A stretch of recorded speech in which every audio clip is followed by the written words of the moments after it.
Sengottai railway station ரொம்ப கிளியராக இருக்குது. அந்த ரயில் இந்த ரயில் செங்கோட்டை ரயில்வே ஸ்டேஷன் துப்புரவு பணியாளர்கள் நல்லா வேலை பார்க்குறாங்க. இந்த செங்கோட்டை ரொம்ப தூய்மையாக இருக்கிறது. இது செங்கோட்டையும் கேரளாவும் மிக்ஸ் பண்ணி ரெண்டு வந்து நிற்கிது. செங்கோட்டையில் ரொம்ப பிரமாதமாக தூக்குறவங்க அதை மேனேஜர் பார்க்குறவங்க நல்லா கவனிக்காங்க. அதனால் வளவு என்ற சேகரத்தை ஜெயிச்சுட்டாங்க. வீடியோ போடக்கூடாதுன்னு நிறைய பேர் சொல்கிறான். அது நல்லது தான் போடுறேன், கெட்ட விதத்தை போடல. இதுக்கு எதிர்ப்பு தெரிவிட்டாங்க. இது கடவுள் ஒரு 10 பேர் எதிர்ப்பு தெரிவிட்டாங்க. அதை கடவுள்கிட்ட முறையிட போகிறேன். ஆரியனாவும் அச்சங்கோயில் போய் இப்படி தீவிரவாதியெல்லாம் கோயில்காரனை ஒடுக்க மாட்டேன்.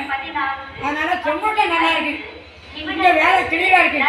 தண்ணி ரயிலுக்கு ஏற்றுறாங்க, தண்ணி ரயிலுக்கு ஏற்றுறாங்க. கப்புக்கெல்லாம் கிளீனாக இருக்கு. இங்கே ரொம்ப நல்லா இருக்கு. இப்படிக்கு பலரும் எங்கள் சாக்ரட்டி ஜெயிக்கும் சேனல் சிவகாசி காச்சாரம் எங்கள் அரியநாயகரும் அருணாச்சலம் முடிச்சு